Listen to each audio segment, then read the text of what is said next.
Alors bonjour à toutes et à tous, je suis Arthur Maslonka, secrétaire général adjoint de la Ligue de l'enseignement, en charge des jeunesses et de l'engagement. Pour resituer un petit peu, la Ligue de l'enseignement, on est un mouvement historique et laïque de l'éducation populaire, créé en 1866. On fédère aujourd'hui, au travers de 102 fédérations départementales, un peu plus de 21 000 associations, et nos militants agissent dans 7 secteurs d'activité: la formation, l'éducation, la culture, l'accès au sport, l'accès aux loisirs, et la vie fédérative et militante tout simplement.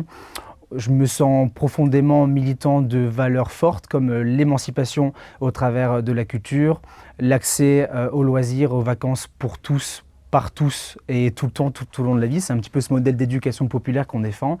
Et on est aussi chargé d'accompagner les collectivités territoriales dans la rédaction de projets politiques et éducatifs dits de qualité. J'ai un exemple concret, c'est le projet éducatif de territoire, par exemple.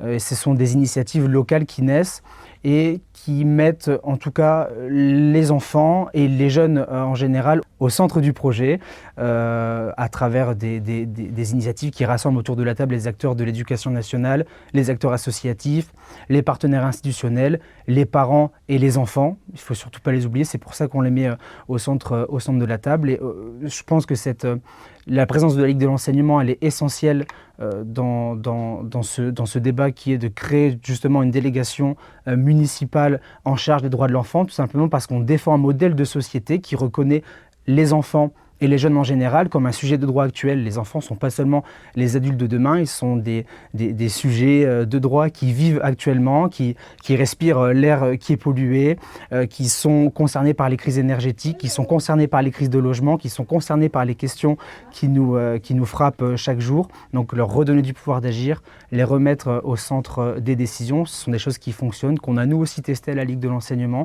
Sur nos centres de vacances, par exemple, on a, pour vous donner un nombre, 180 centres de vacances où on accueille des classes de découverte, on accueille des accueils de loisirs, on organise des départs en vacances et on donne le choix aux enfants.